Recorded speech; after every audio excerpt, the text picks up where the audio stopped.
যোৱা 23 মাৰ্চ তাৰিখে গুৱাহাটী ইউনিভাৰ্চিটিৰ বিকেবি অডিটৰিয়াম হলত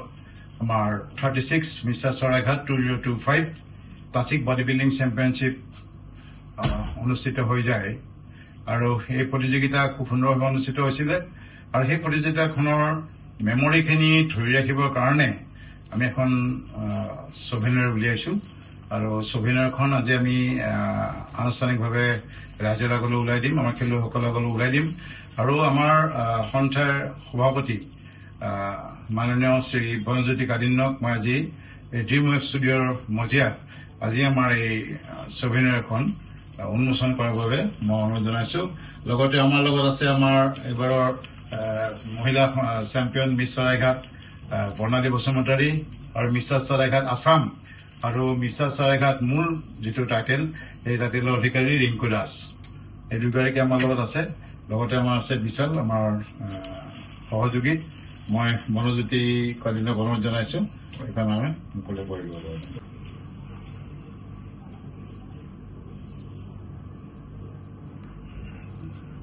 37 সংখ্যক মিষ্টাৰ চৰাইঘাট এবাৰ আমি অনুষ্ঠিত কৰিছিলো গুৱাহাটী বিশ্ববিদ্যালয় চৌহদত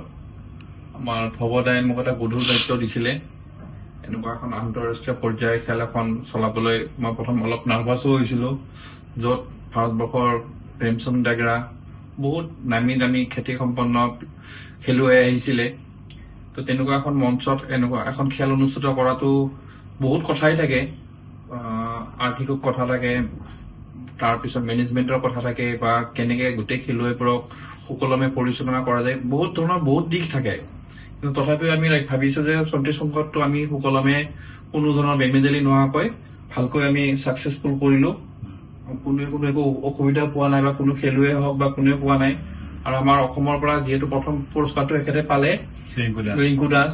আমাৰ খুব ভাল লাগিছে অসমৰ যুৱকজনে ইমান কষ্ট কৰি ৰাষ্ট্ৰীয় পৰ্যায়ৰ এটা পদক এটা পাবলৈ সক্ষম হল তেখেতক আমি যদি সদায় আমি পৰৱৰ্তী পৰ্যায়ত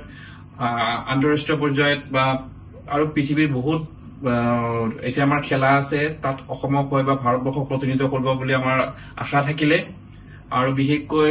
ভৱদাক ধন্যবাদ দিছো লাচিত বৰফুকনৰ নামেৰে তেওঁ যিটো ক্ৰিয়া অনুষ্ঠিত কৰিছে অসমৰ এতিয়া আমাৰ গাৰ নোম শিয়ৰি যায় বা অসমৰ বুৰঞ্জীটোৰ লগত আহোম যুদ্ধৰ লগত জড়িত এটা ঐতিহ্যপূৰ্ণ নাম সেই নামটোৰ নামকৰণে এখন যেটো দীঘলীয়া জানি 37টা বছৰ যেটো অতিক্ৰম কৰিলে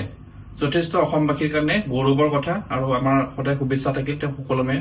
আগন্তুক দিনত আকৌ খেলখন ভালকৈ পৰিচালনা কৰিব বুলি ধন্যবাদ